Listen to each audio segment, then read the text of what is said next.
వి gold trusted gold buyers. మీరు తాకట్టు పెట్టిన బంగారాన్ని విడిపించి ఈ రోజు ఉన్న మార్కెట్ ధరకు కొనబడును. నమస్కారం, వెల్కమ్ టు ఐ డ్రీమ్. ధర్మ మార్గం కార్యక్రమానికి స్వాగతం. నేను మీ విజిత.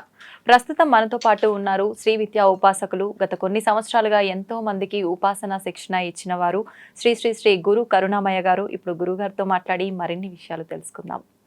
నమస్కారం గురుగారు. శ్రీమాత్రే నమః. అయితే ఇప్పుడు ప్రాణాయామం చేయడానికి రీజన్ కూడా ఇదేనా గురుగారు? ఇంకా వేరే ఏదైనా ఆంతర్యం ఉందా దాని వెనకాల కూడా? పూజ అప్పుడు ప్రాణాయామం చేస్తుంటాము, మామూలుగా అయితే మెడిటేషన్ టైంలో ప్రాణాయామం చేస్తాము, పూజ అప్పుడు కూడా చేస్తాము. ఏంటి ఇంకేమైనా డిఫరెన్స్ ఉందా? అదే కొంతమంది నన్ను అడుగుతుంటారు, ప్రాణాయామం అన్నది యోగం కదా, అది యోగం మెడిటేషన్ రావాలి, ఇది ఎందుకు చేస్తున్నారు? సాధారణంగా చెప్పాలంటే ఎవరు కూడా ఒక 80% వారు ప్రాణాయామం సరిగ్గా చేయట్లేదు. ముక్కు పట్టుకోండి, అది కూడా సరిగ్గా చెప్పదు. ఆ గాయత్రి కూడా గడగడగడ చెప్తారు. ముక్కు పట్టుకోండి అన్నది ప్రాణాయామం అవుతుంది. అసలు ఆ పురోహితులు కూడా సరిగ్గా ముక్కు పట్టుకోవడం కాదు, ప్రాణాయామం చేయని నేర్పించారు. వాళ్ళకి తెలుసు, వాళ్ళని తప్పు పట్టలేం. ఈ పూజ చేసి వాళ్ళు కూడా గంటలో అయిపోతుందండి, నా ఆఫీస్ పని అయిపోతుంది అంటారు. ఏం చేస్తారు వాళ్ళు? ఎక్కువ చేసినా తప్పే, తక్కువ చేస్తే నాలాంటి వాడు తిరుగుతూ ఉంటాడు. రెండింటి మధ్య నలిగిపోతుంది పురోహిత. ఇది నిజంగా చెప్పాలంటే.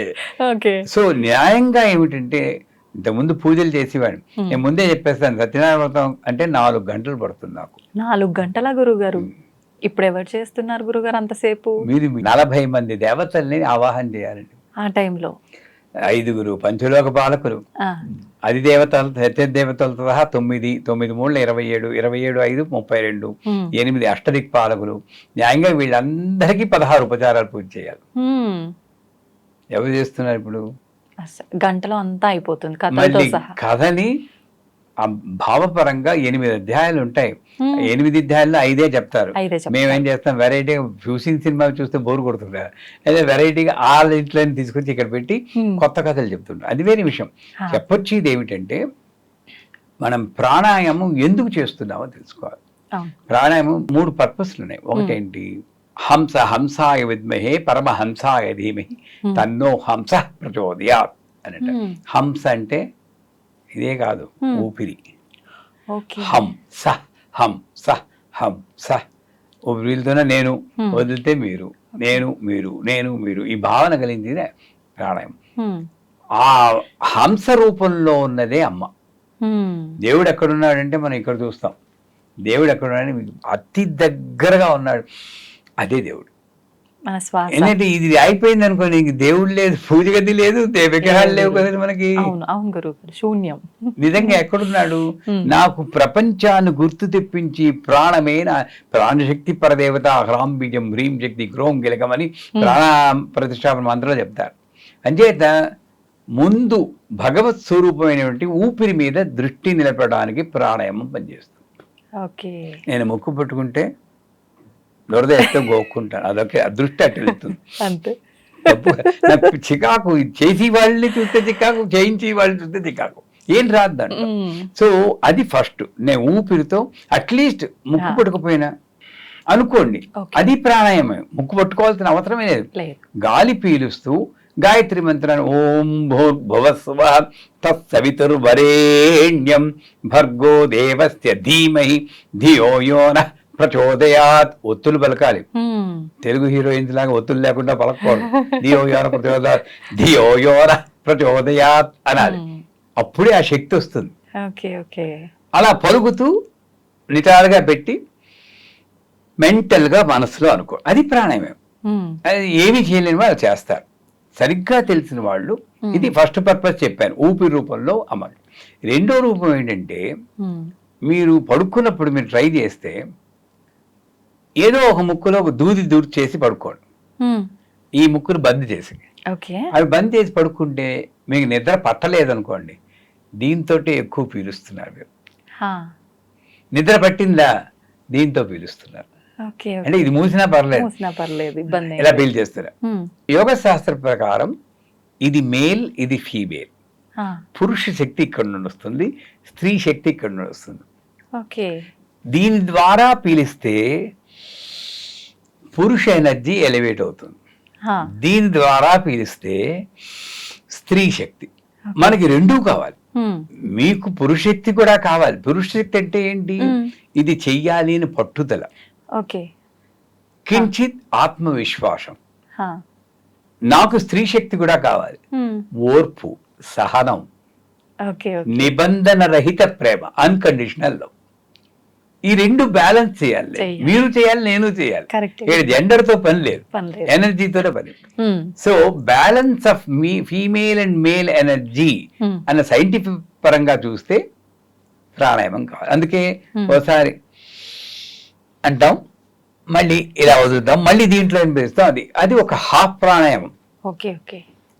రెండు.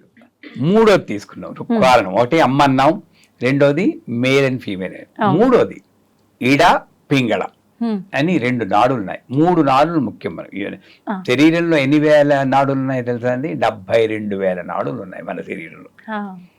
ఆ 72,000 నాడుల్లో 15 నాడులు చాలా ముఖ్యం. అందులో 3 మరీ ముఖ్యం, ఇడ, పింగళ, సుషుమ్న. సో ఈ యోగులందరూ పెద్ద పెద్ద అతీంద్రియ శక్తులు సంపాదించారంటే వాళ్ళకి ఈ కాస్మిక్ ఫోర్స్ సుషుమ్న ద్వారా ఇలా తిన్నగా వెళ్తుంది. మనకి ఇలా ఇలా ఇలా వెళ్తుంటే వికారాలు వస్తూ ఉంటాయి. సో దీన్ని బ్యాలెన్స్ చేయడానికి ఇడా పింగళలో సరిగ్గా నేను పిలిస్తే ఎనర్జీ సుషుమ్న ద్వారా పెరుగుతుంది. సాధన చాలా యోగ సాధన ప్రక్రియ ద్వారా కుండలిని శక్తి సుషుమ్న ద్వారా వెళ్ళాలి అంటే ప్రాణాయామం ముఖ్యం. ఈ 3 పక్కన పెట్టండి. ఎప్పుడైనా ఎక్కడైనా ఊపిరి ఆడటం లేదు, లిఫ్ట్ లో ఇరుక్కుపోయాం, ఊపిరి అందట్లేదు, అప్పుడు నా ప్రాణాయామం నాకు ఉపయోగపడుతుంది. ఎందుకంటే ప్రాణాయామంలో పీల్చి ఆపేస్తారు, పేల్చకూడదు. గాయత్రి మంత్రం 2 సార్లు చెప్పాలి. అది మినిమం ప్రాణాయామం. మాకు శ్రీ విద్యలో ఐం గ్లౌం ఐం నమో భగవతి వార్దాడి వార్దాడి వారాహి వారాహి వరాహముఖి వరాముఖి అంధే అందినమరుంధేరుందినమజం వేజం వినమో హేమో నమ సంవేదం సర్వదృష్టి ప్రతిష్టానాం సర్వేషాం సర్వవాక్ చిత్తచక్షుర్ముఖి శ్రీపాతం మనం గురుకురు శీఘ్రం వత్యం ఐం గ్లౌం ఠ ఠ ఠ ఠ హోం అస్త్రాయపడు. ఈ మంత్రాన్ని 2 సార్లు చెప్పినంతసేపు బంద్ చేయాలట. చూడుకుంటాం.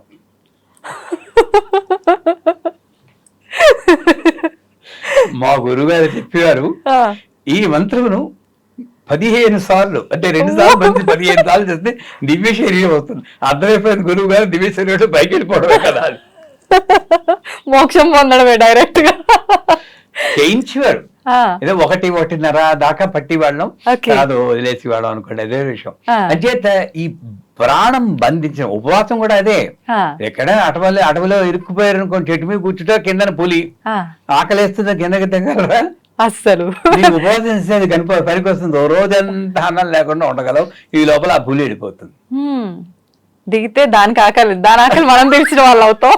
అంచేత ఇక్కడ ప్రాణాయామం చేస్తుంటే ఊపిరి బంధించాను కాబట్టి రేపు, అంటే ఇది శాస్త్రపరంగా చెప్పట్లేదు, లౌకికంగా చెప్తాను. రేపు పొద్దున్న ఏదైనా లిఫ్ట్ లో ఇరుక్కుపోతే హడిలిపోకుండా ఆ ప్రాణాయామ శక్తిలో అతి తక్కువ మనమంతా ఇలా పీలుస్తాం, అవునా? ప్రాణాయామం చేస్తే ఇక్కడ నుండి ఇలాగా, తర్వాత ఇలాగా, తర్వాత ఇలా ఇలా ఇలా. యోగులు ఇలాగే పీలుస్తారు, ఇలాగే ఉంటుంది. మన కోపం వచ్చినప్పుడు ఇలా పీలుస్తాం. యోగశాస్త్రం ఏం చెప్తుంది? మీది నాది ఆయుష్ 70 ఏళ్ళు 80 ఏళ్ళు కాదు, మనం కొలుచుకుంటున్నాం. ఇన్ని ఉచ్ఛ్వాస నిశ్వాసములు, ఎక్సలేషన్ అండ్ ఇన్హలేషన్.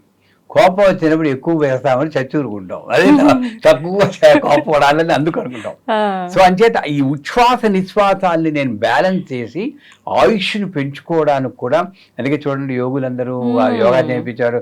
భస్త్రిక, మీరు విన్నారా? భస్త్రిక అని చెప్పి ఒక ప్రక్రియ ఉంది. ఇలా ఇలా ఇలా ఇలా చేస్తుంటాం. భస్త్రిక, ఇవన్నీ కూడా మన ఆయుష్ని పెంచుతాయి. సో ఆ రకంగా ఇన్ని ఉపయోగాలున్న ప్రాణాయామాన్ని నేను ఆధ్యాత్మిక పరంగా మేల్ అండ్ ఫీమేల్ శివశక్తిక రూపిణి లలితాంబిక, శివశక్తిక రూపిణి లలితాంబిక, అది ప్రాణాయామ రహస్యం. ఎంత బాగా అర్థమైందో గురువుగారు, నిజంగా నాకైతే. ధన్యవాదాలు గురుగారు. నిజంగా చాలా మంచి విషయాలు ఎంతో అర్థవంతంగా మా అందరికీ అర్థమయ్యి మేమందరం విని పాటించే విధంగా చెప్పారు. ధన్యవాదాలు గురుగారు.